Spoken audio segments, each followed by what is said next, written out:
आपको आया कि 1 कूलम का चार्ज बनाने के लिए आपको how much number of electrons required, 6.25 into 10⁻18 number of electrons required to form an charge of 1 coulomb. ठीक है भाई।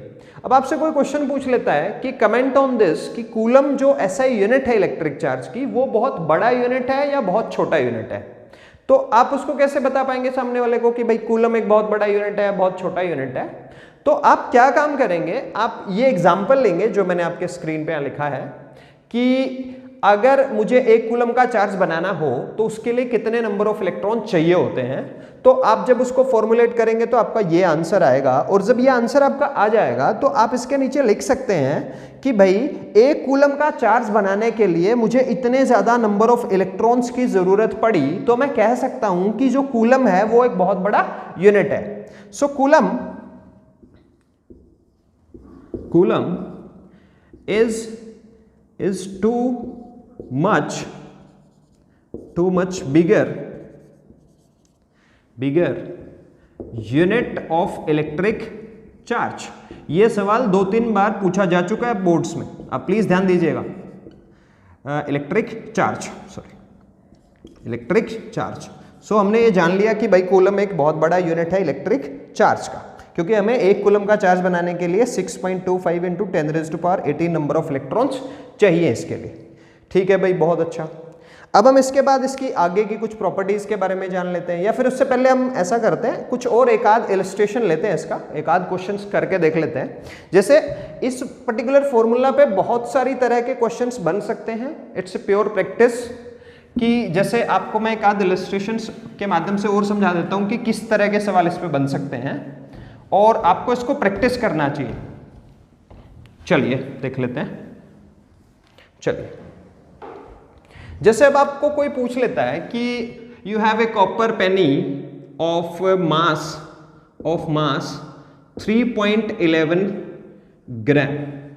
You have a copper penny of mass 3.11 gram, और आपको क्वेश्चन बोला गया कि find out the net positive और negative charge on this copper penny. आपको मैं फिर से रिपीट कर देता हूं स्टेटमेंट कि आपके पास एक कॉपर का पेनी है जिसका मास है 3.11 ग्राम, और आपको इसके ऊपर नेट पॉजिटिव या फिर नेट नेगेटिव चार्ज निकालना है। सबसे पहले इसी पे बात कर लेते हैं कि कॉपर पेनी के ऊपर, अगर कॉपर पेनी का मास कितना है 3.11 ग्राम है, तो उसके ऊपर नेट चार्ज कितना होगा। तो net charge should be equal to 0, please keep it in mind, क्योंकि उसके पास जितने नंबर ऑफ इलेक्ट्रॉन्स होंगे उतने नंबर ऑफ प्रोटॉन्स होंगे, और प्रोटॉन्स का जितना पॉजिटिव चार्ज होगा उतना ही नेगेटिव चार्ज इलेक्ट्रॉन्स का भी होगा। तो किसी भी पर्टिकुलर बॉडी के ऊपर जो नेट चार्ज हो सकता है वो 0 भी हो सकता है, बट नेट पॉजिटिव चार्ज कभी 0 नहीं हो सकता और कभी नेट नेगेटिव चार्ज भी 0 नहीं हो सकता। वो हम इस एग्जाम्पल के माध्यम से समझेंगे कि भाई ठीक है, आपको गिवन है कि ये कॉपर का एक पेनी गिवन है जिसका मास कितना है 3.11 ग्राम है, और मान लीजिए कॉपर का आपको क्या गिवन है, एटॉमिक नंबर गिवन है 29, और मान लीजिए आपको एवोगैड्रोस नंबर गिवन है which is equals to 6.023 into 10⁻23, और आपको बोला गया है कि find out the total negative और net positive charge on this copper pen. चलिए फाइंड कर लेते हैं। अब ये इसको अगर हम इस क्वेश्चन में डायरेक्ट ये वाला फॉर्मूला यूज करें तो हमें दिखाई देगा कि हमें गिवन इनमें से तो कुछ भी नहीं है। यहाँ तो हमारे पास 2 अननोन है, और थर्ड क्वांटिटी तो ऑलरेडी हमें पता है इसका वैल्यू तो, लेकिन इसको सॉल्व करने के लिए या तो हमें क्यू गिवन होना चाहिए तो हम n फाइंड करेंगे, या फिर हमें n गिवन होना चाहिए तो हम q फाइंड करेंगे। लेकिन हमें फाइंड तो q करना है, लेकिन हमें n डायरेक्ट गिवन नहीं है, तो हम देखते हैं कि इसको कैसे फाइंड कर पाएंगे। चलिए, तो सबसे पहले हम लोग ऐसे क्वेश्चन में क्या करेंगे, नंबर ऑफ एटम्स निकाल लेंगे, नंबर ऑफ एटम्स फाइंड करेंगे which would be equal to, कितने होंगे नंबर ऑफ एटम्स भाई। अब हमने +1 केमिस्ट्री में ऐसा सब कुछ आप लोगों ने सीखा होगा, आप लोगों ने कि मोल कॉन्सेप्ट के माध्यम से हम लोग इसको ऐसा लिख लेंगे कि 3.11 ग्राम जो कि गिवन मास है, और मैं आपको यहाँ याद दिला दूं कि कॉपर का जो मोलर मास है वो कितना है भाई, that is 63.5 gram, you can say, इतना आपका कॉपर का मोलर मास है। तो नंबर ऑफ एटम्स निकालने का तरीका क्या है कि given mass upon molar mass which is equals to 63.5 gram Avogadro's number which is equals to 6.023 into 10 raised to power 23। ठीक है भाई, जो कॉपर पेनी का मास 3.11 ग्राम है उसमें इतने नंबर ऑफ एटम्स अब आपके निकल करके आ गए हैं, और एक कॉपर के एटम के पास 29 प्रोटॉन्स होते हैं और 29 क्या होते हैं भाई, इलेक्ट्रॉन्स होते हैं। तो अगर आपसे नेट पॉजिटिव चार्ज पूछा गया है, अगर आपसे क्या पूछा गया है, नेट पॉजिटिव चार्ज पूछा गया है, तो आप इस टर्म को लिख सकते हैं, that is 3.11 upon 63.5 into 6.023 into 10 raise to power 23 into 29 into e positive क्योंकि आपसे नेट पॉजिटिव चार्ज पूछा गया है। ई पॉजिटिव का मतलब यहाँ प्रोटॉन का चार्ज लगेगा, मतलब जिसको हम लिख सकते हैं 3.11 upon 63.5 into 6.023 into 10 raise to power 23 into 29 into 1.6 into 10 raise to power -19 coulomb.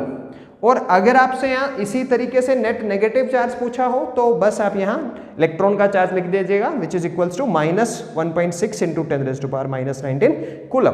तो वो आपका नेट नेगेटिव चार्ज निकल जाएगा। तो इस तरीके से बेटे हम कह सकते हैं कि हमारे पास बहुत सारे क्वेश्चंस हो सकते हैं जो हम इस फॉर्मूला से की हेल्प से डील कर सकते हैं। सो प्लीज़ आप इसको प्रैक्टिस कीजिएगा और आपको बहुत सारे क्वेश्चंस मिलेंगे, तो आप इस तरह क्वेश्चंस को प्रैक्टिस कीजिएगा। चलिए अब हम नेक्स्ट प्रॉपर्टी देखते हैं इलेक्ट्रिक चार्ज की भाई। तो इलेक्ट्रिक चार्ज का नेक्स्ट प्रॉपर्टी आता है कि इलेक्ट्रिक चार्ज जो है बेटे वो कंजर्व्ड है, मतलब कंजर्वेशन ऑफ इलेक्ट्रिक चार्ज के बारे में थोड़ा सा जान लेते हैं कि how electric charge is conserved, electric charge. चलिए जान लेते हैं इसके बारे में। What is called conservation of electric charge? Conservation of electric charge simply means कि जो नेट चार्ज है ना तो आप उसको डिस्ट्रॉय कर सकते हैं और ना ही आप उसको पैदा कर सकते हैं। Net charge of an isolated system is always remains conserved, मतलब एक किसी भी आइसोलेटेड सिस्टम का जो नेट चार्ज रहता है वो उतने का उतना ही रहता है, ना ही तो आप उसे खत्म कर सकते हैं और ना ही आप उसे बना सकते हैं। चलिए अब आप आइसोलेटेड सिस्टम के बारे में जान लेते हैं। यहाँ एक नया टर्म आया, आइसोलेटेड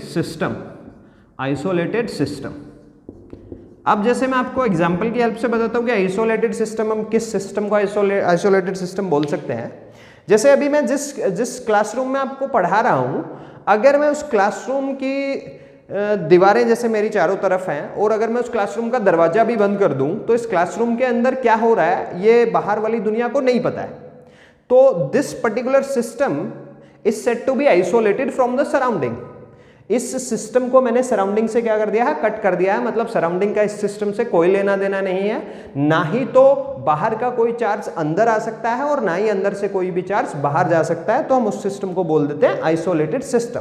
और ऐसे किसी भी सिस्टम का जो नेट चार्ज होता है वो हमेशा कंजर्व रहता है। जैसे मैं आपको इसको किसी इलस्ट्रेशन के माध्यम से एक्सप्लेन करता हूं। जैसे मान लीजिए आपके पास सोडियम कंसीडर किया आपने Na जिसका सिंबल है, और मान लीजिए क्लोरीन आपने कंसीडर किया क्लोरीन। Na सोडियम जिसका कि एटॉमिक नंबर कितना है बेटा 11 है, और क्लोरीन जिसका कि एटॉमिक नंबर कितना है 17। अब हमने ये छोटी क्लासेस में पढ़ा है कि किसी भी एलिमेंट का जितना एटॉमिक नंबर होता है और जब वो एलिमेंट ग्राउंड स्टेट में होता है, एटम ग्राउंड स्टेट में होता है, तो उसका जितना एटॉमिक नंबर होता है उतने ही नंबर ऑफ इलेक्ट्रॉन्स होते हैं उसके पास और उतने ही नंबर ऑफ प्रोटॉन्स होते हैं।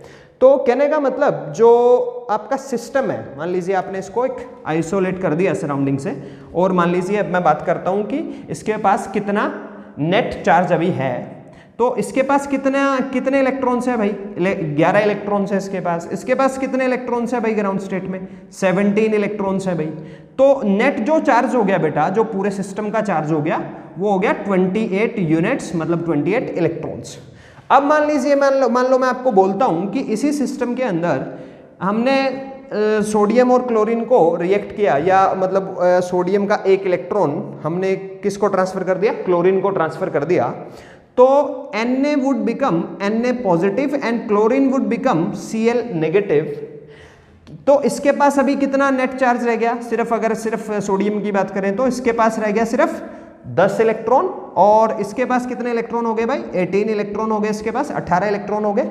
बट फिर भी अगर हम देखें कि जो टोटल चार्ज है, जो नेट चार्ज है पूरे सिस्टम का, अगर मैं इसको सराउंडिंग फ्री कर देता हूं, मतलब सराउंडिंग के साथ इसका कोई इंटरेक्शन नहीं है, तो नेट चार्ज कितना हो गया भाई? 28 units which is equals to 28 electrons, 28 electrons. तो हमने देखा कि जब सोडियम का जो सबसे बाहर वाले ऑर्बिट में आपका अकेला इलेक्ट्रॉन था, एक इलेक्ट्रॉन था, क्योंकि सोडियम का जो एटॉमिक कॉन्फ़िगरेशन होता है वो कितना होता है, इलेक्ट्रॉनिक कॉन्फ़िगरेशन सॉरी, वो होता है 281, और क्लोरीन का कितना होता है बेटे? 2887। तो ये बाहर वाला इलेक्ट्रॉन, सबसे बाहर वाला इलेक्ट्रॉन हमने मान लीजिए किसको ट्रांसफर कर दिया? क्लोरीन को। तो बावजूद उसके भी जो पूरा सिस्टम है which is free from surrounding, उसका जो नेट चार्ज है वो कितना है बेटे? वो है 28 इलेक्ट्रॉन्स। तो this is how electric charge is said to be conserved, या इसको बोला जाता है कंजर्वेशन ऑफ इलेक्ट्रिक चार्ज, कि इलेक्ट्रिक चार्ज जो किसी भी एक आइसोलेटेड सिस्टम का है वो हमेशा कंजर्व रहेगा, मतलब वो हमेशा उतने का उतना ही रहेगा। चलिए मैं आपको इसका एक और एग्जाम्पल दे देता हूं, अगर आपको समझ नहीं आया तो।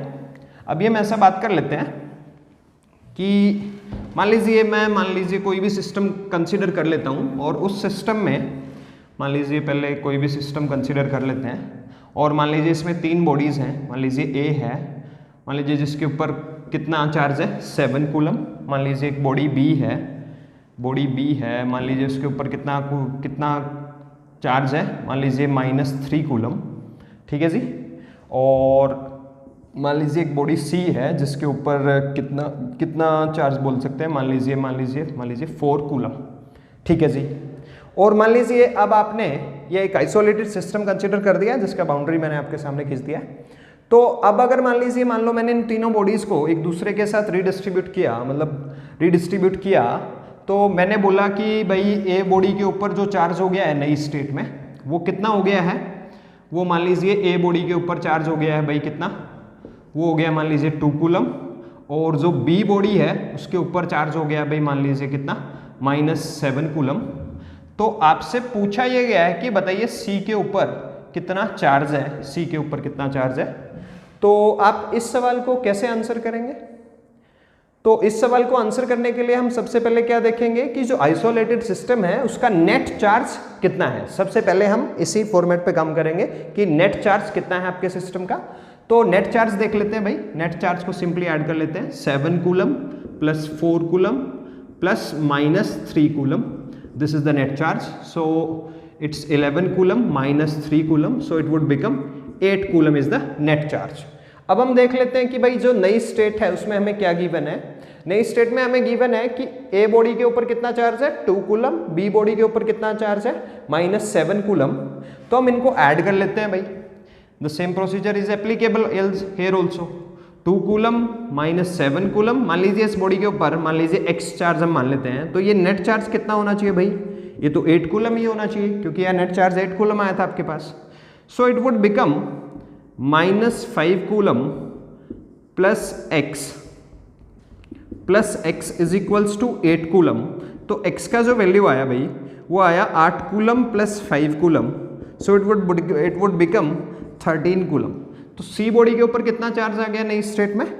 ये आ गया 13 कूलम। तो इस तरह के बहुत सारे एग्जाम्पल आप law of conservation of electric charge में कर सकते हैं। ये कहलाता है law of conservation of electric charge, कि किसी भी नेट एक आइसोलेटेड सिस्टम का जो नेट चार्ज है वो हमेशा क्या रहेगा? कंजर्व रहेगा। So this is conservation of electric charge. हम इलेक्ट्रिक चार्ज की कुछ और प्रॉपर्टीज के बारे में बात कर लेते हैं, कि जैसे electric charge is basically invariant. Invariant का मतलब जान लेते हैं क्या है, कि जो इलेक्ट्रिक चार्ज है वो किसी भी दशा में बदलता नहीं है भाई। जो इलेक्ट्रिक चार्ज है वो किसी भी दशा में बदलता नहीं है।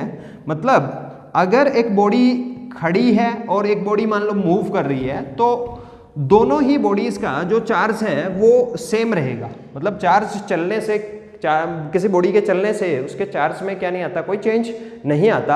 हालांकि अगर यही सेम चीज मास के लिए बोली जाए तो मास किसी भी बॉडी का चलते हुए वेरी करता है। तो अगर ऐसा है तो हम देख लेते हैं कि मास जो है वो किस तरीके से वेरी करता है। आप लोगों ने मास का एक फॉर्मूला पढ़ा होगा, 11th क्लास में कहीं ना कहीं जरूर, that is equals to m बराबर है m not which is equals to 1 minus under root 1 minus v square by c square. ये किसी भी बॉडी का नेट मास है, जहां पे m नॉट क्या है बेटे, वो किसी भी बॉडी का क्या है, रेस्ट मास है। v क्या है यहां पे, स्पीड ऑफ ऑब्जेक्ट है, स्पीड ऑफ बॉडी कह सकते हैं आप, स्पीड ऑफ ऑब्जेक्ट या स्पीड ऑफ बॉडी कह सकते हैं इसको। Where c is what, c is the speed of light. मेरे ख्याल से इसका वैल्यू आप सब लोग को याद होगा, speed of light which is equals to c बराबर है 3 इंटू 10⁸ मीटर पर सेकेंड। इस पर्टिकुलर रिलेशन से किसी भी ऑब्जेक्ट का जो है वो मास वेरी करता है। पर अब आप सब लोग बोलेंगे कि नहीं सर, मास का ऐसा कोई एग्जांपल हमारे सामने नहीं आया कि मास किसी भी ऑब्जेक्ट का वेरी करता है। हम लोग 11th का मैकेनिक्स पढ़ चुके हैं और मास तो हम लोगों ने किसी भी ऑब्जेक्ट का अलग मानना ही नहीं, जो गिवन मास होता था उसी को हम कंसिडर करते थे। तो उसके पीछे बेसिकली एक कारण है, और कारण क्या है कि मान लीजिए कोई भी फाइनाइट साइज का, जब आप मान लीजिए कोई भी ऑब्जेक्ट लेते हैं, और मान लीजिए जैसे ये 2 kg का कोई भी ऑब्जेक्ट है, और मान लीजिए इस तरह के क्वेश्चन आपने मैकेनिक्स में किए हैं कि मान लीजिए इसका स्पीड कितना है 20 मीटर पर सेकेंड है, तो आप इसका मास हमेशा कितना ही कंसीडर करते थे, 2 kg ही कंसीडर करते थे। तो वो 2 kg कंसीडर क्यों करते थे, क्योंकि जब आप ये सारी चीजें, ये सारे के सारे फैक्टर्स इस पर्टिकुलर फॉर्मूला में पुट करते हैं, देन यू विल फाइंड कि m is nearly equivalent to m not, और जिसको कि आप नेग्लेक्ट कर देते हैं। तो बात यह आई कि भाई ठीक है, m is equivalent to m naught आ जाएगा इसमें पुट करने से, क्योंकि v का वैल्यू यहाँ काफी छोटा है c के वैल्यू से, आप लोग देख भी सकते हैं। और जब हम इसको 1 में से माइनस करेंगे तो इट्स नियरली इक्वल टू 1, और m is equivalent to m naught आ जाएगा, मतलब लगभग उतना ही मास आपके सामने आ जाएगा। तो हम कौन सी ऐसी सिचुएशंस हैं जिनमें ऐसा बोल सकते हैं कि किसी भी चलते हुए बॉडी का जो मास है वो उसके स्पीड के साथ वेरी करता है? जब आपका ये v नियरली इक्विवेलेंट हो किसके, c के, देन यू विल फाइंड कि ये क्वांटिटी 1 के लगभग बराबर हो जाता है। देन यू विल फाइंड कि हाँ, किसी भी बॉडी का जो मास है वो क्या करता है, वेरी करता है चलते हुए। और इसमें आपको खास बात क्या याद रखनी है कि चार्ज कभी भी नहीं बदलता है किसी बॉडी का, चार्ज का मोशन के साथ कोई लेना देना नहीं है।